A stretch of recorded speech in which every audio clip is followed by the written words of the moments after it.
Hello and welcome to another episode of Rewiring Health. Today, I have a really important topic, especially for those of you who have experienced chronic pain or currently are experiencing chronic pain. And I want to bring this topic in because I think it's so important that we understand why so many individuals go through years of experiencing chronic pain without achieving the relief that they want or having any change in function or improvement in the pain. So today I'm going to talk to you about 4 common mistakes that people make when seeking relief from chronic pain. And I want to preface this in saying that chronic pain is extremely complex. There are many entities to it. There are many individualized impacts that affect the level and degree that someone experiences chronic pain. And when I go through these common mistakes that people make, I want you to receive it in the most non-judgmental way for yourself, because it is not necessarily a fault of yours if you are making any of these mistakes. Unfortunately, around chronic pain, there's a lack of understanding. In general, there's also a lack of support for individuals going through chronic pain. And a lot of these concepts are contributed by how our society essentially has handled chronic pain. And unfortunately, it has not been great. So I want to exhibit some of these common mistakes because if it can help you move forward or have a little more awareness of what might not be serving you to move towards your goals of pain relief, then that is my intention of this. But again, I want you to take these and receive these in the most non-judgmental way for yourself. So the first one I want to talk about is that one common mistake people with chronic pain often make is surrounding themselves with other people who are also experiencing chronic pain. And while I understand completely having a great support system and being around people who can understand what you're going through, I want to caution you in how you're going about that.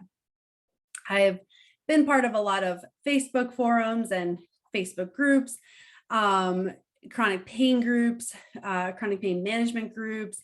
And while they can be extremely beneficial for allowing people to share ideas of what has worked and what hasn't worked, there absolutely are positives of those. And I don't want to completely dismiss that. There are definitely positives of being part of a group of people who understand what you're going through. But when you are part of that, one thing to be aware of is that, are you internalizing the stories that others are sharing? So from my experience, both having chronic pain and also working with individuals with chronic pain, is that we tend to be very sensitive individuals.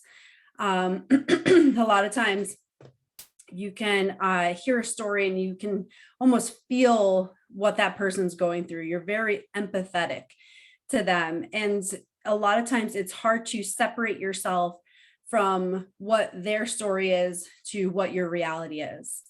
And that's the caution I want to give you when you're part of a group of people who are also going through chronic pain, is that when you hear their stories or you hear that they've been in pain for 25 years and they've gone through this procedure and that procedure and that didn't work and they only got worse, are you taking their stories and internalizing those and feeling their stress, feeling their angst with what they've gone through? And that's where the common mistake comes in, is that a lot of times when we hear things of people who we can relate to, a lot of times we almost think that that is our inevitable future. And that is not the case, because again, pain is very individualized, very unique to everyone and how it comes about and how it transpires. So you can't compare your story to someone else's, because again, it can be very, very different. So that's one common mistake, is that people who join these groups of people going through chronic pain, when they internalize and feel that angst and anxiety and dismay that other people are going through, it actually perpetuates what's going on in their nervous system. And the nervous system is essentially the core of chronic pain. So when you have a source of information that's basically feeding that stress response in your own body, it will actually exacerbate your pain. And that's the mistake that we need to limit, is what are you taking in from your environment that is perpetuating your nervous system response? And that is crucial in achieving relief from chronic pain. Another common mistake I want to cover is that many times, and again, our medical system tends to perpetuate this, is that only the symptoms of the chronic pain get addressed, not the actual root cause of the chronic pain. And what I mean by that is that if you're experiencing chronic pain, a lot of times you're given medication to essentially mask it or dim that chronic pain. Many times you go through surgeries or procedures that are aimed at decreasing the pain experience. But again, all those things are only for symptom relief. And while I am, not against those in a way, they all serve a purpose in some way. It's important to recognize if you're using something to dim the symptoms, what are you doing in the meantime to actually get at the root cause? Because if you are using medication or whatever it may be to decrease the amount of pain you're experiencing, every time that medication wears off, the pain will actually come back. And sometimes it comes back worse. And so unless you're doing something in conjunction with a pain medication or something by itself that's addressing the root cause, that pain is always going to linger because the actual cause of the pain is not being addressed. And I've used this analogy in other times I've spoken about it, but it's essentially like you're weeding a garden. And if you were just to pull the leaves off that weed, the plant will grow back. It just grows back quicker and it just comes back. It's not actually out of your garden. But if you take the root system out, that plant is removed. And that is essentially what the difference is between addressing the symptoms, just taking the leaves off, versus addressing the root system. And if we address the root system, now we have a chance to actually have relief from chronic pain. And you may be asking yourself, well, how do I address the root system? What does that mean? And what I mean by that is that the nervous system is essentially what is creating that pain response. Your nervous system is essentially the operating system of your body. It is what dictates what to do when to release hormones, when to release neurotransmitters. How do we keep this system balanced? How do we keep it protected? And a lot of times when someone has experienced trauma or an injury or anything that has initiated that pain response, our nervous system goes into this protective mama bear mode where it is essentially hypersensitive and trying to protect everything, so much so that now we have this pain cycle. And that essentially will continue until we can use our nervous system to our advantage and help it become regulated and make it feel safe again. And there's a lot of techniques you can do with that as far as nervous system regulation. But again, if you're not doing those in conjunction with the symptom management, then again, we're just only setting the system up to continue to experience pain. So that is another common mistake that's made when trying to achieve relief from chronic pain. Another common mistake is the lack of a realistic system that you can implement. So many people I've worked with will take in information from a lot of resources and try to learn what works best for many different people. And again, like I said, it's very individualized what works for you. And having a system that you can actually implement on a daily basis without feeling completely exhausted or overwhelmed is absolutely crucial for long-term relief. And a lot of times, especially with the women I work with who have had a history of eating disorder, there's this mindset of all or none. And when you are experiencing chronic pain, it motivates you. It creates that dopamine release in your brain that says, yes, let's keep going, more of this. But if anyone's gone through some chronic pain relief or any kind of system to achieve chronic pain relief, you know it's never a linear journey. It's never just continues to get better. There will be flare-ups. There will be days that are more challenging than others. And a lot of times when we have that all or none mentality, we can get derailed very quickly. So maybe you had a whole week of doing really well and feeling like you're on a good track, and then you had something happen, maybe a stressful situation or anything you've gone through that sets you back a little bit or makes you have more pain. A lot of times when we have that all or none, that will derail us. Like, I give up. I tried everything I could. What else am I supposed to do? And that is so important to recognize that we have to be realistic with what our expectations are for healing. And healing, again, will be a roller coaster ride. And if you know that going in, it is much easier to overcome some of those more difficult times when things aren't technically going well, to continue down that path. It's also really important to have a system that is realistic to your lifestyle. If you're very busy or easily overwhelmed or just in a very aggravated state right now, taking it a little slower and having something that is manageable will be absolutely critical for your healing. Trying to implement 7 million different things at once will not be beneficial to you. You may be gung-ho in the beginning to implement all these things because they can be useful, but our brains can only do so much and can change so much in a period of time. So we need to be aware of how much are we trying to change at once, and also our motivation versus consistency levels will also change. So if you've ever started a new program, you know you're very motivated in the first week or 2 weeks.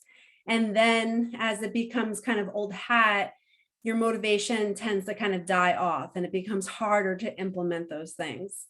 And when that motivation dies off, that's when that consistency and realistic expectations needs to kind of take over. And if we're bombarding ourselves with all these changes, we will only set ourselves up to fail, because when the motivation kind of dies off, it's going to be very difficult to keep that consistent pattern of doing anything if you feel like it's just more of a burden or something you have to do or get the time to do it. So that's where a consistent, realistic system where you have support and you can make those modifications along the way are absolutely critical for your healing in yourself. Another thing, just going off of that as well, is the perfectionism mindset. So this is something, again, if you've gone through an eating disorder, you know this is something many of us struggle with, and myself included. Perfectionism is an ongoing theme in my life and always something I am trying to be aware of and not feed into. And again, while I have overcome a lot and have gotten myself in a better place, to say that it does not come up is not true. It absolutely does come up from time to time. So we need to be aware of our perfectionism mindset. And again, recognizing and being prepared for anything that might not necessarily go the way we thought it would go. And if we can prepare our brains to be ready for that, because essentially it's inevitable. Nothing is perfect. Nothing will go the way you thought it would. And I guess, again, our best intentions are filled with disruption. We can have great intention of doing all these things, but life is about disruption. And if you have the tools in place to overcome that disruption, then now you're setting yourself up for success. So just having that awareness of perfectionism, how is it impacting you? And what are your expectations for the healing process? My last common mistake I want to talk to you about today is catastrophizing and fear-focused mindset. So this is a big one. I actually had a woman I worked with the other day, and she was changing her bed, her linen, and was lifting and twisting while doing that and had this flare up in her back pain. And when I saw her, she was extremely fearful of doing anything else. So she has some cats that she takes care of that are her cats, but she has some cats that she needs to take care of. And she has a lot of things that she needs to do for them. So like the kitty litter and all of that. And she, putting food down. And because of this flare up, she was really struggling just to do that. So she was fearful that she couldn't take care of her cats, and she was fearful that she couldn't do all the things that she needed to do. And she was just thinking of the worst case scenario. Like, what if I have to put my cats up for adoption because I can't take care of them anymore because of this pain that I just got in my back, and I can't even do what I need to and put the sheets on. What if I can't take care of myself anymore? And what if I become a burden to my family because of that? And she just kept going on everything that could possibly be wrong, or every future thing that could happen that would not be to her benefit. And so she became very, very fear focused, catastrophizing it, thinking the absolute worst case scenario in every aspect of her life. And when we do that, while it's understandable, it's a natural reaction to think about everything that could go wrong, because again, our brains are wired to think more negatively. Unfortunately, it's something that we're all kind of wired to be like that. And this is more of a primitive wiring that came from our ancestors. It was something that allowed people to live and allowed people to not be eaten by a predator. They could predict what could happen so that they could protect their system and survive.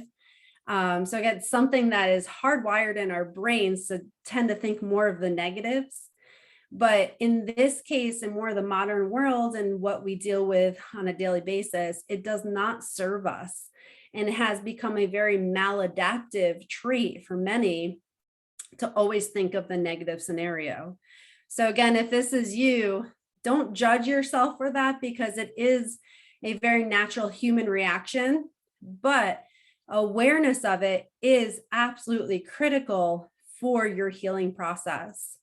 So recognizing, is this just me catastrophizing it versus what is my reality right now? What is right in front of me today in this moment, not 5 hours from now, not 5 days from now, not a year from now. What am I dealing with right now in this moment? And that's all we can handle. So being aware of any kind of fear-focused or catastrophizing beliefs is absolutely critical for healing. And so if you're somebody who tends to go into like the worst case scenario with anything that is not going great in your life, it is really important to be aware of that and recognize how that's impacting your healing process.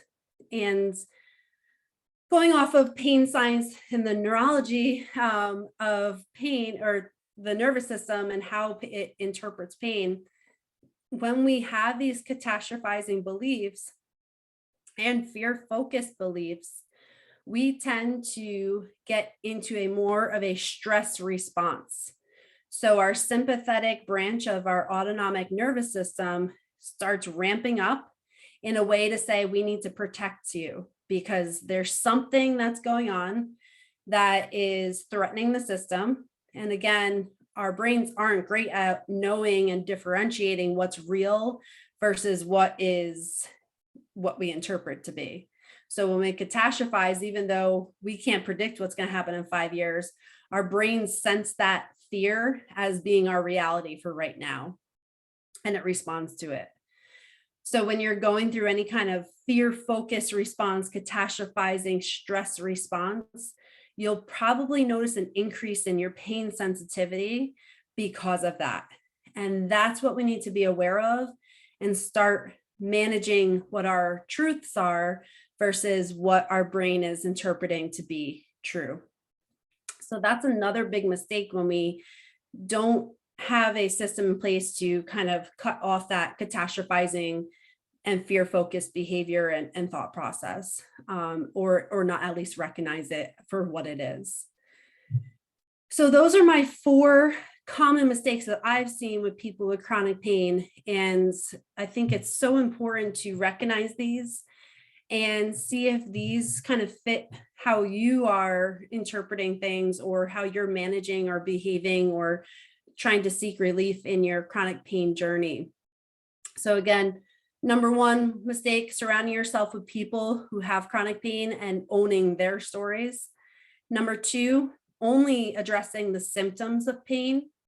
Number 3, not having a realistic and consistent system in place to overcome some of those perfectionism mindset and all or nothing mindset behaviors. And then number 4 is catastrophizing and fear-focused mindset with pain.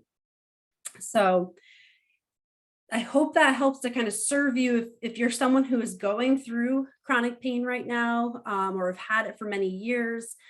And just to be aware, again, in the most non-judgmental way for yourself, because that won't serve you to find healing and achieve healing, but just to recognize, is this something that I'm doing on a daily basis? Because sometimes we're not even aware of what we're doing. We're so in survival mode that we don't even have that awareness because we're just trying to get through the day. So it's really important to just have the awareness of, are you going through your day with things that are serving you, or are you going through your day with things that are actually hindering your healing process?